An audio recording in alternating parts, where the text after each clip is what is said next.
राष्ट्रीय जनता दल से अपनी दावेदारी रखने वाले पूर्व प्रत्याशी कांटी परवेज आलम के द्वारा कार्यकर्ता सम्मेलन का आयोजन किया गया, जहां मौके पर सैकड़ों की संख्या में कार्यकर्ता मौजूद रहे। वहीं मौके पर मौजूद रहे परवेज आलम ने स्थानीय विधायक पर निशाना साधते हुए क्या कुछ कहा, आइए सुनते हैं। क्या कहेंगे?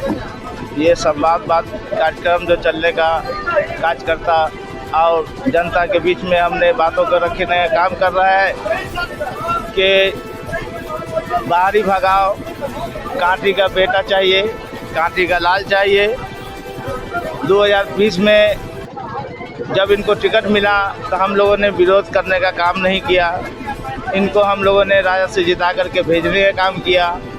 ये अभी जो पार्लियामेंट का इलेक्शन हुआ, उस इलेक्शन में इनका यही भूमिका रहा कि जो बीजेपी से मिल करके और इनको मुन्ना शुक्ला जी को हराने का काम किया, जिसके लेकर हम लोग चाह रहे हैं, सारे कांटी का जनता चाह रही है, सारे कार्यकर्ता चाह रहे हैं कि मैं इनको नहीं चाहूँगा, बाहरी को भगाना है। जो हम लोग के साथ जो ये इन्होंने गलती किया है, उस गलती का सज़ा का परिणाम मिलना चाहिए।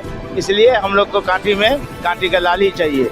दूसरी बात है कि जो रोड बन चुका है उसका टेंडर निकल रहा है, जहां रोड टूटा हुआ है उसका नहीं निकल रहा है। जो आप लोग को अभी मैंने फ़ोटो खिंचवाने के लिए भेजा हूं, वो फ़ोटो आ रहा है। जो हनुमान मंदिर से लेकर के सिराज के घर तक मैंने मुखिया पति हूँ, जो मैंने अभी पूर्व में से 1 साल पहले रोड ढालने का काम किया है। जो रोड एक ईदगाह चौक से 106 तक जो रोड टूटा हुआ जर्जर हालत था, जिसके कारण हम देखे एक बगल का रोड बन जाए जिससे किसी को आने जाने में परेशानी नहीं हो। मैंने अभी 1 साल में उसको ढालने का काम किया, उसका आज 25 लाख का टेंडर हुआ है।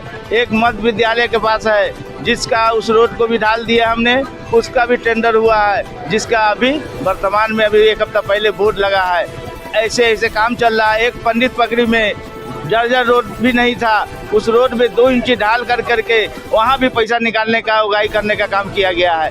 ऐसे विधायक को यहाँ से नकारा जाएगा, तभी जा कर करके काम गलत नहीं होगा। जो गलत काम कर करके अपना पैसा उगाई के काम करने का काम कर रहे हैं। अभी भगवानपुर में एक दलित का, जिसका वो ज़मीन कब्जा कर करके ये अपना घर बना लिए हैं, जो गुजरात में रहते हैं वो दलित।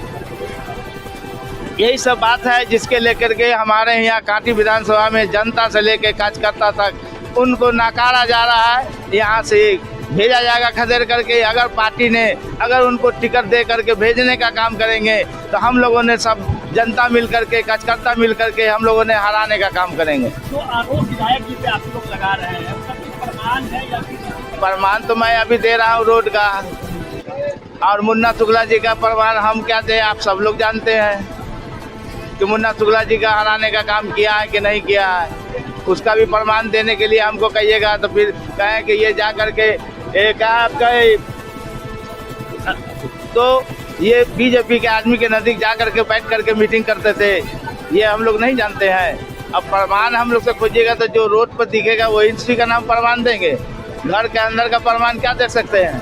चुनाव का समय आया है, 2015 में प्रत्याशी आप पार्टी से थे, हार गए चुनाव, उसके बाद 5 साल आप गायब रहे और बीच में आप महुआ से चुनाव लड़े, राजद छोड़ करके पप्पू यादव की पार्टी से चुनाव लड़े और फिर 25 में आप एक्टिव हो गए। क्या मनोवृत्ति है? मैंने 20 में चले गए, यहाँ लोग हमको निर्दलीय फाइट कराने के लिए लोग लगे, तो हमने कहा कि मैं नहीं कराऊंगे, कांटी का घर बचा हुआ रहेगा तो फिर हम आ सकेंगे। तो मैं चले गए कहीं। आदमी तो नेतागिरी में तो इधर उधर तो होता ही रहते हैं। अब बीच में हमने एक दिवसीय धरना जो था, बंदी था, जिसमें हमने पटना में झंडा लेकर के गाड़ी शोएब साहब के साथ हमने पटना में रहने का काम किया। उसके बाद पार्टी से हम आज्ञा मिला कि आप अपना क्षेत्र में लगिए, तो हमने लगे हुए हैं। राजद ज्वाइन कर लिए? जी, राजद ज्वाइन कर लिए। ये तो अब फिर देखेंगे, ज्वाइन करेंगे, अब जाके देखेंगे तब ना कि डेट कब का है। अभी डेट क्या बताएंगे।